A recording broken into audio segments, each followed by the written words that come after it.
Hey everybody, and welcome back to Enemy Archives, where enemies from the Legend of Zelda series are brought into the light. We've covered quite a few reptiles from across the games, but we've still got a couple more to go. Today, we'll be looking at the enemy known as the Helmasaur. Now, depending on the game, Helmasaurs actually haven't always been reptiles. Their appearance is usually that of a small, four-legged creature with a large mask covering its face. This mask is often an impenetrable piece of armor which cannot be destroyed, but there are other ways to defeat Helmasaurs than by attacking them head-on. So, let's dive into today's episode. Enemy Archives Helmasaurs. A Link to the Past. The first time Helmasaurs graced Hyrule with their presence, they were some of the most common enemies in Dark World dungeons. They wear green metal masks which are impossible to remove, but if Link uses his weapons creatively, then Helmasaurs are not too challenging. Helmasaurs attack Link directly, charging in a straight line once they spot him. While they usually keep their head in front, Link can hit a Helmasaur from the side or from behind. Bombs work too, and the hook shot can stun a Helmasaur to make hitting it a lot simpler. Interestingly, throwing a pot or skull at Helmasaurs provides an instant victory for Link. Link's Awakening. Remember what Helmasaurs looked like 30 seconds ago? Well, Link's Awakening threw that out the window and made Helmasaurs into small red blobs with metal masks. When the game was remade for the Nintendo Switch, they got their classic look back, but it was an odd moment in Helmasaur history. There's really not much else to say about these Helmasaurs. The Switch version added the ability to steal the mask off a Helmasaur by using the hook shot, but that's about it for this generation. Majora's Mask. While Link's Awakening was an oddball for Helmasaurs, Majora's Mask totally changed how Helmasaurs looked. Instead of red blobs or reptiles, these monsters are giant insects. On top of that, these enemies actually aren't even called Helmasaurs in-game, instead being called Hiploops. Hiploops appear in a few areas in Majora's Mask, such as Woodfall Swamp, where they scurry back and forth in a narrow passage until something tries to pass. Link can attack these enemies from behind like normal, and if a Hiploop has a metal mask, it can be removed with the hook shot. Considering their English name and appearance though, these guys are probably the strangest Helmasaurs in the series.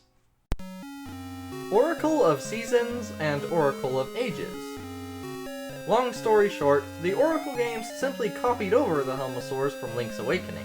However, both games have different items capable of removing Helmasaur masks. Oracle of Seasons has a magnetic glove, capable of pulling them off, while Oracle of Ages has a switch hook that can do the same. Besides the different ways of removing these masks, they're just the same as the red blobs from before. Four Swords. Helmasaurs became a little more interesting in Four Swords. While they appear similar to their previous red blob versions, they took on a more bird-like appearance this time around. Surprisingly, these Helmasaurs cannot be hurt from behind until their masks are removed.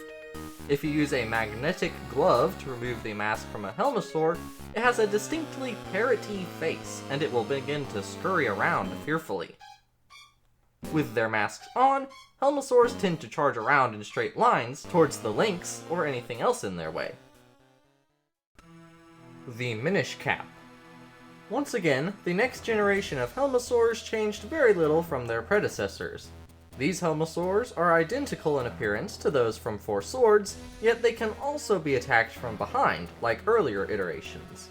Also, the masks of these Helmasaurs can be removed by the Gust Jar item, which simply pulls the mask off. Bombs are also very effective, as they can instantly defeat these Helmasaurs. Besides that, there's really not much to say about this game's Helmasaurs. Twilight Princess. While Helmasaurs previously looked like either reptiles, red blobs, or bird things, Helmasaurs from Twilight Princess look and sound almost like rhinoceros pigs. These unusual enemies retain their usual behavior from the 2D titles as they charge directly at Link and try to knock him down. They are especially common in the Lakebed Temple, where the Claw Shot is acquired.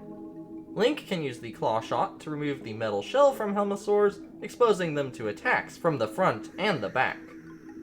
There's a larger, tougher variant of the Helmasaur in Twilight Princess, known as the Helmasaurus. These big guys take more hits to defeat, and they have massive shells which can't be removed. However, if you can get around their armor, they're not too hard to take down. A Link Between Worlds. Helmasaurs from A Link Between Worlds took things way back to A Link to the Past, once again appearing as small four-legged reptiles with green metal masks. Just like in A Link to the Past, their masks cannot be removed, but they are still exposed from the back. As far as combat goes, these guys aren't very different from the originals. They rush Link if they see him, and they can be hit from behind, like usual. However, Helmasaurs in A Link Between Worlds seem to have a dungeon devoted entirely to them. Helmasaurs are best remembered for appearing in the Dark Palace, which is actually a very interesting location. Outside the dungeon, several Helmasaur statues adorn the entrance to the palace. In fact, this dungeon is possibly the most important location in relation to Helmasaurs, period. And there may just be a special Helmasaur here who we will investigate later. Triforce Heroes. I'm just going to be honest here.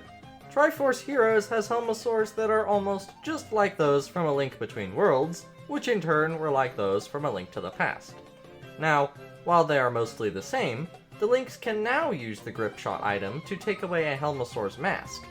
This naturally makes attacking them much easier, though it can be tricky to get the shot just right. Also, there is a rare material called a steel mask in the game, which explains why Helmasaur masks are so tough. Okay, so Helmasaurs actually don't change much between games. We've got the reptiles with green masks, the red blobs, and the more bird-like red blobs with the occasional rhinoceros pigs. Thankfully, there are a few super unique Helmasaurs in the series, so let's have a look at them now. Remember how there was a special Dodongo who occupied a royal position?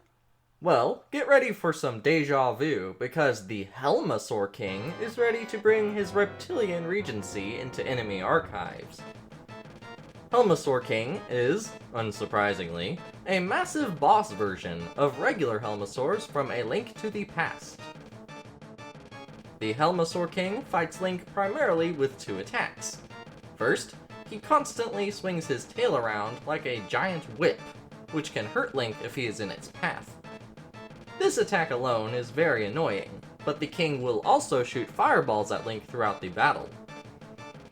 While these attacks are quite dangerous, they can be dodged with a bit of effort. However, the Helmasaur King is inaccessible from behind, so Link must attack him by destroying the one thing that keeps the King protected: his mask. Link can use bombs or the magic hammer to destroy the Helmasaur King's mask, which will then expose his weak point. Deal enough damage to this exposed spot on his head, and his massive majesty will be very Helmasaur about losing. What's better than a massive Helmasaur King? A massive Helmasaur King covered in gemstones. The aptly named Gemasaur King appears in A Link Between Worlds, in a location very reminiscent of the Helmasaur King's home. The Gemasaur King hides in the boss room of the Dark Palace, though for him to appear, Link must first light the torches in his room. Gemasaur King drops into the room, and the fight suddenly begins. Gemasaur King behaves similarly to Helmasaur King, but he is much more mobile. For starters, he runs around the room instead of standing still to attack. Every so often, he will fire crystal shards in multiple directions. Of course, the mask can be damaged by bombs, but it can also be hurt by the skulls around the room. Once the mask is broken, it falls off, revealing the Gemasaur King's weak point on his head. His attacks speed up, and he will bite Link if he gets too close. Then, after taking even more damage, the Gemasaur King will really step things up. First, he will blow out all the torches in the room.